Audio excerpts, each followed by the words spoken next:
Okay, guys. So, nandito na kami ngayon sa Godauri, Georgia. So, yung mga balita na siguro na timingan lang yun sila kasi dun sila sa Kutaisi ano tag dun dad? Walang pera yun.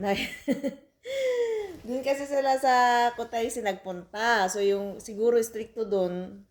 Kaya, merong mga Pilipino na na-offload doon, 20 daw katao.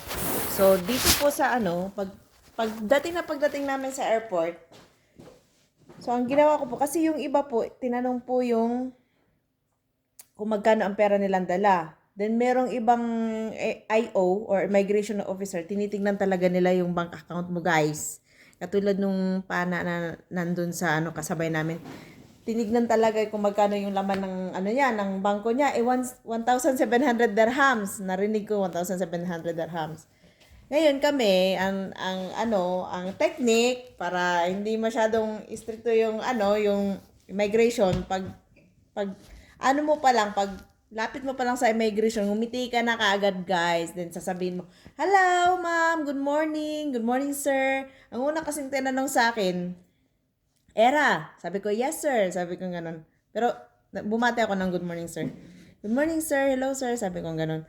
Sabi niya, "Era." Sabi niya ganun. "Yes, sir." Sabi ko ganun. Sabi niya, "How many days are you staying in Georgia?" Sabi niya ganun. Di sabi ko, 5 days, sir." Sabi niya, "Which place will you stay?" Sabi niya ganun. Di sabi ko sa Godauri. Sabi ko ganun. "Because, sir," sabi ko ganun, "I want to see the snow." Sabi ko, "This is my first time to see the snow." So, natawa siya. Natawa siya sa amin. Sabi ko, pinakauna naming makakita ng snow. Kaming dalawa, una namin travel na pumunta sa ibang lugar na makakita ng snow. So, natawa yung immigration sa officer sa amin, dad. Ikaw, dad, anong tip mo? Dad, anong tip mo sa kanila? Sa mga pupunta ng Georgia, kasi nag-aalala yung iba. Ako din nag-aalala din ako nang pupunta dito. Baka ma-deny ba kami, baka ma-offload kami, sayang yung ginastos. Ikaw, dad, anong tip mo? Kasi siya kasi yung pangalawang tinanong.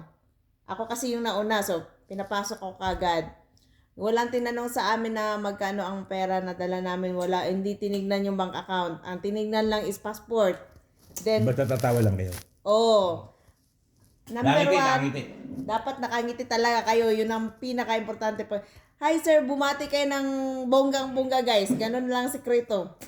Kaya yung nagsasabing na upload sila, walang pera yun.